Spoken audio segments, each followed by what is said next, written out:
వరలక్ష్మి గారు, వైసీపీ హయాంలో అనుసరించిన అడ్డగోలు విధానాల మూలన ఈ కరెంటు ఛార్జీలు ఇప్పుడు మోత మోగిపోతుంది. ప్రతి నెల 800, 900 అదనపు భారం పడే పరిస్థితి ఉంది ఒక్కొక్క మీటర్ మీద, మధ్యతరగతి కుటుంబాల మీద.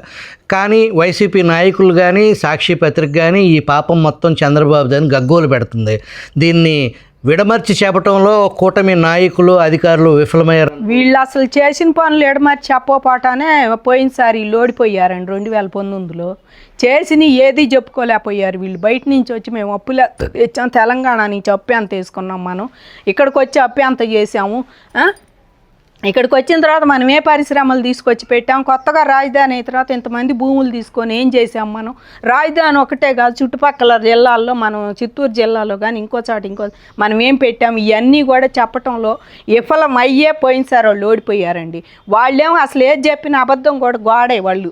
వీళ్ళు అసలు కనీసం నిజాన్ని తెరలాగా కూడా చెప్పలేకపోతున్నారు. ఇప్పుడు కూడా అట్లాగే ఉండారు.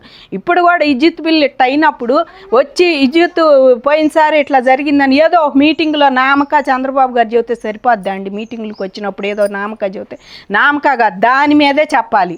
ఇవాళ ఇజ్జత్తులో ఎంత అయ్యింది, మీ సాక్షి గగ్గోలు పెడుతుంది అని చెప్పి విద్యుత్ శాఖ మంత్రి కానీ దాని అధికారులు కానీ తీసుకొని దాని మీద వాళ్ళ చేతిలో తీసుకొని చెప్పాలండి. ఇట్లా జరుగుతుందండి, బిల్లులు ఎంత వస్తాయి అని చెప్పేసి విద్యుత్ శాఖ మంత్రి వచ్చి ఎందుకు చోట్ల బయటికి వచ్చి చెప్పాలి కదా. ఆయన వచ్చి ఇవాళ మీరు అందరూ సోలార్ పెట్టుకోండి సబ్సిడీలు ఇస్తామని చెబుతున్నారు, తగ్గిద్దని.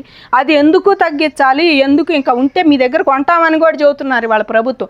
ఇన్ని చెప్పినప్పుడు గత ప్రభుత్వం చేసిన పాపమే ఇది.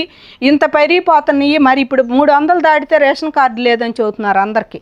ఇవాళ ఆయన పెట్టిన యూనిట్కి ఎంత అంటే 200, 300కే కట్టుకుంటారండి. వాళ్ళ కామన్ మ్యాన్ కూడా ఫ్యాన్ లేకపోతే ఉంటున్నారా? ఫ్యాను ఇంట్లో మరి ఫ్రిడ్జ్ కానీ మిక్సీ కానీ అసలు మామూలు మధ్యతరగతి వాళ్ళకి కై కూడా లేకుండా ఉండాలంటే ప్రభుత్వం ఎంత బడ్జెట్లో ఉందనాలి, ఇవిలో ఎంతలో ఉండాలనుకుంటున్నారు ప్రజలు.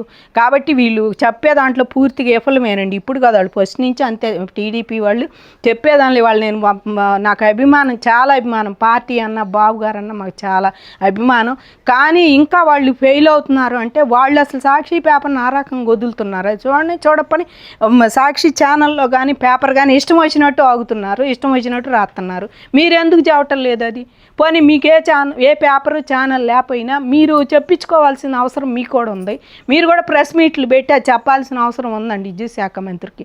ఎప్పుడో ఒకసారి చంద్రబాబు గారు మీటింగులు చూతా వాళ్ళ పాపమే ఈ అడుగు మేము ఇట్లా చేయాల్సి వచ్చినందుకు వాళ్ళదే తగ్గిస్తానికి లేదని చెబుతున్నాడు. అది అంతవరకు వాళ్ళు ఏం చేశారు, ఎంత కరెంటు తెచ్చారు, ఎంత కమ్ముకున్నారు, ఇవన్నీ కూడా చెప్పాలి. మీరు చెబితేనే కదా అక్కడ అర్థం అయ్యేది జనానికి. కనీసం చెప్పలేరు, మీరు అది చెప్పటం లేదు. అటు వాళ్ళు చేసిన పాపం కాబట్టి ఇటు జరిగి ఒక్క మొక్కతో అయిపోయిందా?